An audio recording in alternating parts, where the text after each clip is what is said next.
welcome to the results video where I share with you all the information and all the data from 2022 to look at and determine whether my third year of doing a no-buy / low-buy was successful, or what I learned during that process and how everything unfolded. We're going to, as per usual, look at all the numbers, and I have the numbers obviously from the 2 other years I've done a no-buy, so we can kind of have a little bit of a comparison and see if the longer I'm on this challenge, the better the results get, or yeah, just what does all that information tell us. So let's just jump straight in. I am a huge fan of a no-buy, that's why I've done it for 3 years in a row. However, this year was a little different to previous years, so we'll talk about that more in the video as well. So first things first, let's start with the products I have used up. So for this year, 2022, I used a total of 55 products up, which is quite a few.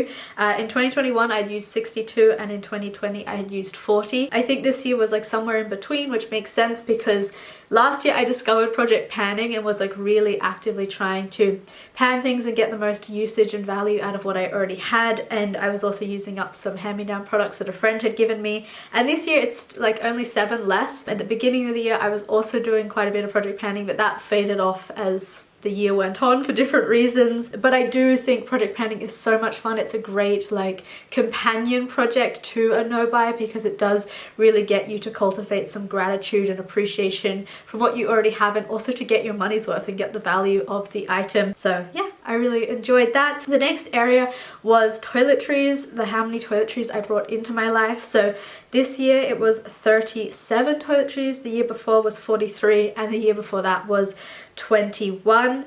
I think the thing with the toiletries that is kind of confusing is, if you've been following my channel for a little while, you know that I was doing a sort of volunteer program where all the basics were covered, so health insurance, rent, bills, food, and then I'd get a little stipend each month. And then also a perk of being in this sort of volunteer community space is that I was also able to get quite a few toiletries as part of that from the little local co-op there. So at the beginning of the year I brought in quite a few toiletries, the majority of the ones that are here, because I was able to kind of take advantage of the benefits of this sort of volunteer thing. And so I would get toiletries that I would say aren't 100% necessary, like a nice hand cream or just like extra things that in the first year of doing a no-buy I didn't buy because I was spending my own money, so I was being a lot more frugal. But then because I was doing it as like part of the exchange, I felt more, I don't know, open to bringing new things into my life. And then in October I moved country, well in September I moved to Europe. I'm actually living in Switzerland now, and during that move I also left a bunch of like shampoo and conditioner, some of those big products for my friends to use, and then I had to replenish that eventually when I moved to a new space. So that's what the toiletries were, and I like to keep the toiletries separated from the other items that I purchase, just because the toiletries are things that I'm going to work my way through. They feel quite different to like the standard purchase, but I do have to be careful with the toiletry category that I don't use that as a way of kind of still engaging with that shopping and that impulse behavior, but like sidelining it to a different category that feels less troublesome than like purchasing or impulse buying too many clothes. But anyway, the next area is gifts. So I received a total of 45 gifts this year, which was so incredible and very generous. Yeah, the year before that I received 23, and the year before that 21. So somehow I just got a lot more gifts this year. I think partly that was to do with the fact that I hadn't seen my mum or my family for a long time. So because of the pandemic I hadn't seen my mum for about 3 years, and also my nana for even longer than that. So when I was with them and spending time with them, my mum bought me like a raincoat and a few dresses because we had some fancy family occasion things to go to, and my nana bought me a few things. And then also when I moved to the place where I am now, I really found like a group of friends. I don't know, it's taken me a long time to really find a real community of people. Like I've always had a couple of friends here and there, but I feel like where I've come now I really found like a really big group of people that I feel connected to. And for my birthday I received so many beautiful little gifts, and that was really lovely as well. So yeah, 45 gifts. I feel very grateful. I can quickly just read off what those items were, because this year I haven't been doing my monthly videos, so you haven't seen the majority of all the things that have come into my life. So I'll quickly read it off. I received a notebook, 1 raincoat, 3 beautiful dresses from my mum. My mum also visited me in Switzerland, and then when she came she bought me a bunch of warm things because she wanted me to have those for like the winter time, and that was just like another way of her treating me, which yeah, she really treated me a lot this year. That was very kind. So she bought me 4 pairs of socks, a beanie, some gloves, a turtleneck like sweater kind of thing that I really love and was so warm, 2 sheepskins. That was some beautiful gifts that I received from my mum. I also then for my birthday received 2 candles, a pouch, a dress, a skirt and a coat. The clothing items were all from my lovely Nana, from a brand that I've fallen in love with. It's actually, this is the dress that I'm wearing now that she gave me, which is from Sea Salt, Cornwall. And then she also got me this beautiful winter coat, which I was so glad about, because I had my big puffer coat that I bought last year that was really great for upstate New York, but I feel like living in Europe, it's, you want to be warm but you also want to be slightly a bit more stylish, and I didn't need such a heavy coat. Like the puffer one that I have is really for like cold weather, and here there's sort of these times where it's kind of this in-between weather. It's not really freezing cold, but it's also like cold enough that you want another layer. So she also got me a book of Sudoku, a friend bought me another book, and a lovely one of my friends brought me this beautiful crystal tree like decor piece that I have in my room, and I really appreciate.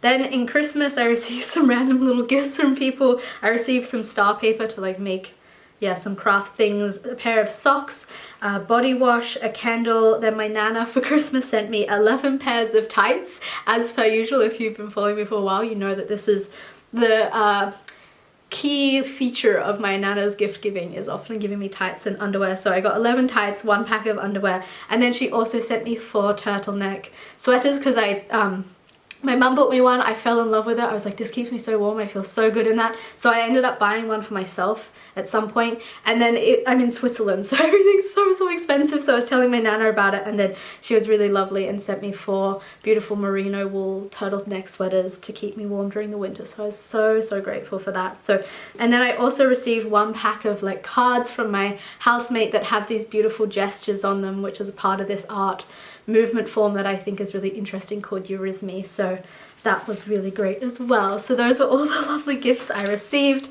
The next area is hand-me-downs. So I received a total of 89 hand-me-downs, which is insane. Again, it's not as bad as it was last year where I received 186, although I decluttered way more because then when I moved countries I could only fit I had 2 suitcases, everything had to fit in and be the right weight. So much of that amazing makeup and those beautiful things I was given, I actually handed on to other people just because I couldn't bring it with me. So I received, yeah, 89 hand-me-downs, and then in 2020 I received 26. And this year I was doing well, okay? Like I had, by the midway point of the year, I'd received 23 hand-me-downs, and then the overload of hand-me-downs came at the other part of the year where I received 66, and the majority of those hand-me-downs are either clothing or books. Mostly it's, yeah, so there was, well, clothing, books, and also cosmetics. So out of the 89 hand-me-downs, I received 23 cosmetics. Most of them I have actually already used up because they were things before I left the States. Clothing, I received 15 hand-me-downs. Some of those hand-me-down clothings were actually things of my mum, because it was when I was visiting her, I helped her clean out her closets and organize everything, and I took 2 pairs of pants, I think, a jumper and a dress that she had.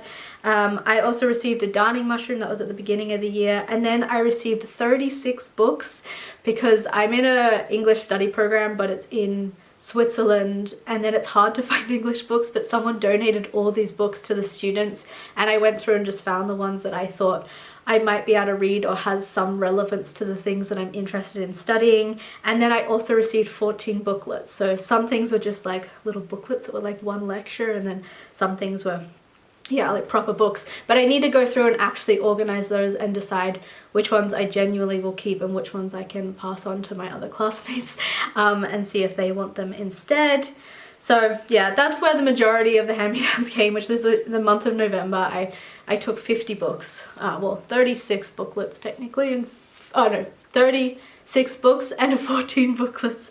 But anyway, that's the hand-me-down area. It's definitely the area I still need to do quite a lot of work in, and especially in 2023, I really want to bring that under control. It's just so hard. Like, it's so hard for me to say no to free things, especially because I just love, one, saving money, two, I don't like to buy necessarily new things or add a demand for new things in the cycle of like consumption and production. So I think hand-me-downs are an amazing thing. Then the next area, and of course the big telling area of how successful my no-buy is going, is how many items I have purchased during the year. So drum roll, the total amount of items I have purchased in 2022 is 47. So that's more than it was last year, because last year it was 33, but it's less than the first year, which was 58. So it's kind of an improvement from the first year, but it is a sort of bit of a backward step from last year.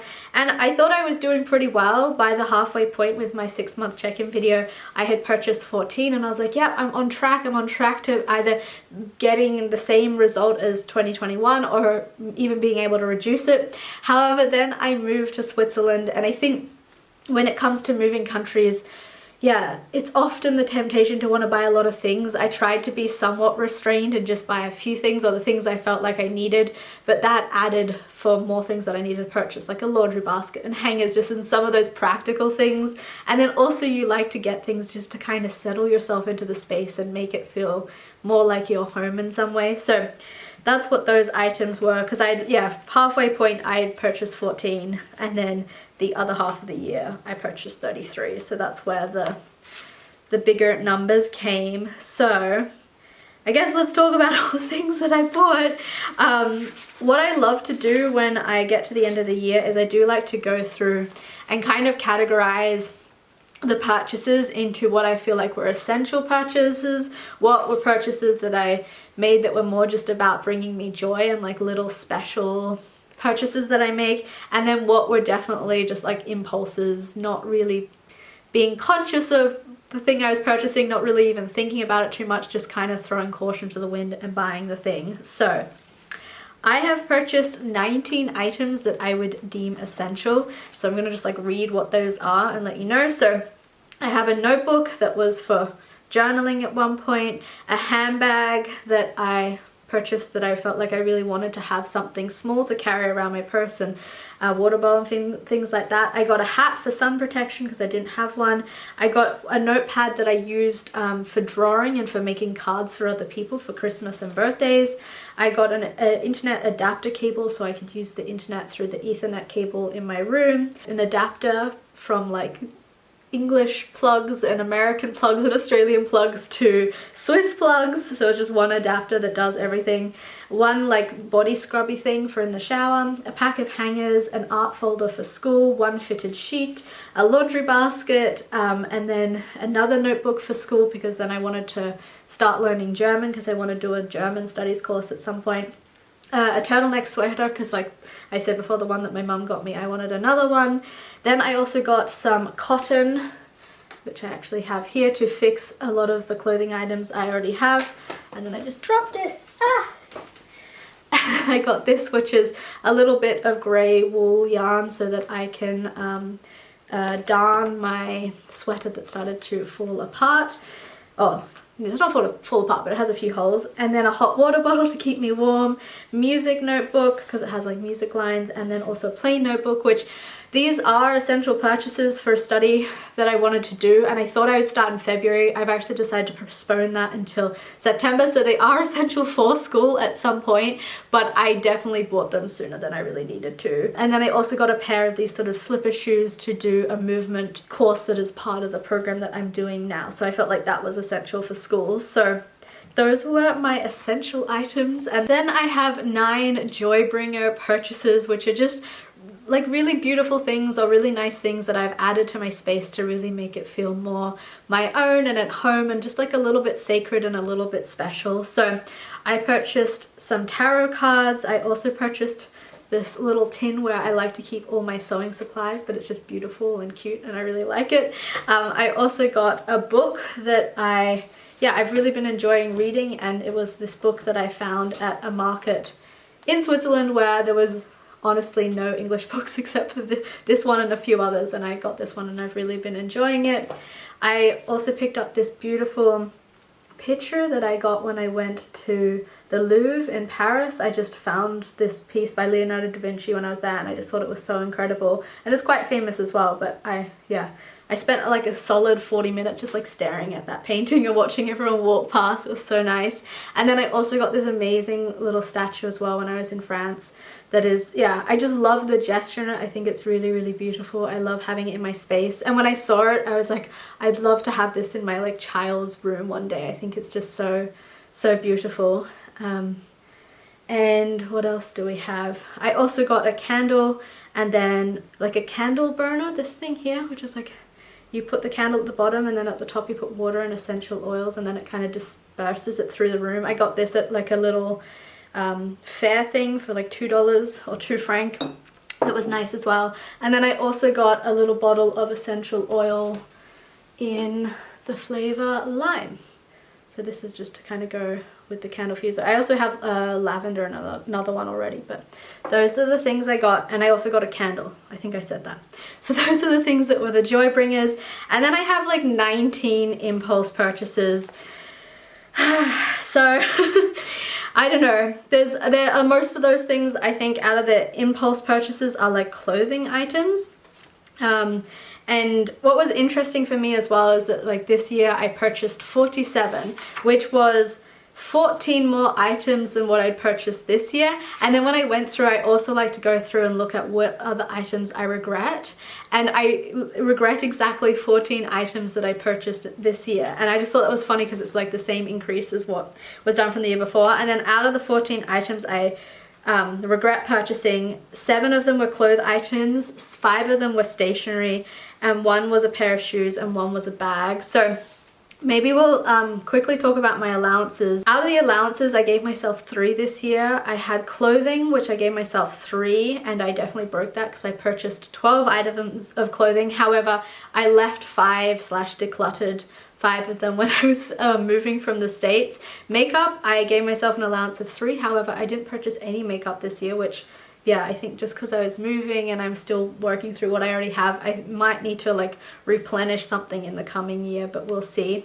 And then shoes, I gave myself the allowance of 2, but I purchased, I gave myself the allowance of 1, but I purchased 2. 1 was the sort of slippers that I use for the movement in my studies, and then another pair of these random like heels that I got in Goodwill, which I really regret buying because I only purchased them because they were cheap in Goodwill and they were sort of somewhat of a reputable brand. However, I really didn't need those items. So out of the clothing items, I purchased 5 skirts, 1 cardigan, 3 dresses, 1 pair of pants, 1 jumper and 1 top. Like I said, 5 of them I have already decluttered, so I only have 7 left. Stationery, I purchased 12 in total, 6 notebooks, 2 pens, 1 ruler, 1 compass, 1 pack of crayons, and an art folder. So some of those things were helpful or essential for school, and some of them was just me having a like, I'm gonna be a crafty person moment. So there we go. Anyway, another area is home goods. I purchased 4, a laundry basket, a pack of hangers, 1 mug to drink tea. I always feel like having your own personalized mug when you live somewhere makes it just feel a little bit more special. And then a hot water bottle. I purchased 1 bedding thing, like I said, a fitted sheet, decor items / special items, an oil burner, a candle, a statue, a picture, a tin, and a pack of tarot cards, craft supplies, the cotton and the grey yarn to fix my sweaters, tech items, the adapter and the internet cord, bags. I purchased my blue handbag, and then this other little black little pouch thing that, yeah, I purchased from a friend, but I feel like I kind of regret that because I just don't use it as much as I thought I would. Shoes, the 2 shoes that I already shared. Accessories, I purchased a hat. Book, I purchased 1 book, and then miscellaneous, I purchased 2 items, which was like this scrubby thing for the shower and the essential oil. So those were all the items that I brought into my life. And then in terms of my rules and the things that I did well of not purchasing, which I have lingerie, swimmers, jewelry, makeup, games, new hobby items, alcohol, plants, and pleasure products. Those things I didn't purchase anything of, so I feel like I did well there. Although, yeah, wasn't the most effective no buy year, but I feel like considering essentially what happened is like by, I would say, April, I wasn't really sticking to my rules at all. So it was interesting because I was looking back at my kind of goals of why I want to keep doing a no buy, and I wrote that I wanted to maintain a sense of order while letting go slowly, and I feel like that really was what this year became, even though that wasn't fully the intention, that was just kind of a why that I had. And it really was that I wasn't so much focused on my rules and really sticking to it. I was kind of just letting the floodgates open in some sense. However, it was still a lot better results than what I would have had I not done the no buy in the past, because previously for a whole year I would have purchased around 188 items. That was like the number I'd worked out in the past of what I was doing pre no buy, and then this year to go to 47, even though it's an increase from last year, it's still better than maybe the average of what I have been working with before. So in total from 2020, 47 is a decrease of 19%. It's an increase from 2021 of 30%, but overall it's a decrease by 75% in my normal shopping behavior. So yeah, those are all the things. Sorry this is so long. I just because I haven't done a normal monthly check-ins, I feel like I'm having to show everything and explain everything in one video. So let's talk about the money and kind of the financial picture from this year, which has been a bit of a strange one because of living in the States for the first 8 months and then moving to Europe for the last 4 months of the year. But I've kind of broke it down into the US dollars and what I was spending there and what I was making, and then everything I've spent in euros since moving to Switzerland. So the first 8 months I made a total of $4,461. This was through my volunteer work. I was getting a stipend each month plus a little bit of vacation money, and then I spent a total of $3,724.48, so I had a savings of $736.52. So like I explained earlier in the video, during the volunteer all the basic needs were covered, and then I was given a stipend for any extra things, which I'm pretty happy because I also, to even save money with the small amount I was given, because I also traveled around the States for a month and I was able to do that on quite a reduced small budget. I stayed with a few people, so that saved me money, but mostly I was also just roughing it and sleeping on trains and things like that to try and save money. And I was in Detroit, I was in Chicago, I was in Colorado, I was in Seattle, and I was also in San Francisco. So I feel like I got to quite a few places during that time. So the breakdown of everything I spent eating out was $996.32. So most of that came from when I was traveling around the States, but some of the eating out was also on days off, just when I was doing my volunteer work. Experiences, I spent $419. That was I went to a Banks concert, one of my favorite artists, entries into museums, and then I also went and saw The Music Man in Broadway. That was really, really fun with one of my good friends. Things, I spent $153. That was all the things that I showed you from the first part of the year, and a lot of those items were more secondhand, thrifting and shopping at secondhand stores. Gifts, I spent $243, so most of that was the ticket for my friend, because when we went to the Broadway together, I paid for his ticket because it was his 30th birthday. Transport, I spent $970.89, so that was flights and train tickets and things. Accommodation, I spent $884.27, and then I got my nails done for $58 at some point during my travels. I think that was when I was in San Francisco. I just kind of felt like doing that. So that was my finances for the first 8 months of the year. And then for the last 4 months, so I moved to Switzerland. I am not allowed to work in this country, at least for the first 6 months. And then even after then, I don't speak German or Swiss German, so I don't know how much luck I'm gonna have finding a job, but I'm still going to, when the time comes next year, to look for it. But for now, I've just been spending my savings, which I'm so grateful I have, and that is a huge part of, because I did a no buy in 2020 when I was working a lot and had more of an income, and I didn't spend all my money on buying lots of random things. I actually really saved it so that I have the freedom now to move to another country and not work for 6 months, and I can actually afford to do that. So I feel so, so grateful for that. So this last 4 months, I spent a total of €7,130.02. So the breakdown of that, I haven't made anything, I only spent money. The breakdown of that was bills. I spent a total of €2,941.83. I had to pay my school fees, which was $1,200, and then I have rent now. I'm renting somewhere. I also have my phone bill. I have to pay health insurance living in Switzerland, and I also had to pay fees to get my residence permit here and all the sort of paperwork that's involved in moving to another country. Groceries, I spent a total of 1,207 euros and 39 cents. With groceries, I really have been quite, I would say, frivolous in my shopping because I've really just allowed myself to buy whatever. Moving here was quite hard. First, I lost all my possessions like for several days. I think it was like 5 days my baggage just didn't show up, and it was just hard. I think landing here, I didn't have the proper documents and all this kind of stuff, so I feel like I was just comfort eating. I've been buying just like really nice chocolate and cheese and just like whatever I wanted, so it was quite expensive. And then also I realized if I drive to Germany, groceries are cheaper, so I've started doing that, and I am going to really try and reduce my spending on that in the next coming year. Things, I have spent 339 euros and 22 cents. That was just a lot of the things that I've showed you already. Eating out, 455 euros. I don't really eat out in Switzerland because it is extremely expensive for me. Like, Switzerland is expensive, but if you work in Switzerland, it makes sense because you get paid really well. If you are from another country and you're just spending your savings, especially if you're spending your savings that is in Australian dollars, it's just it just feels like ridiculous. Whenever I look at my bank statement afterward, I'm just like, this hurts. Like, it hurts to see this.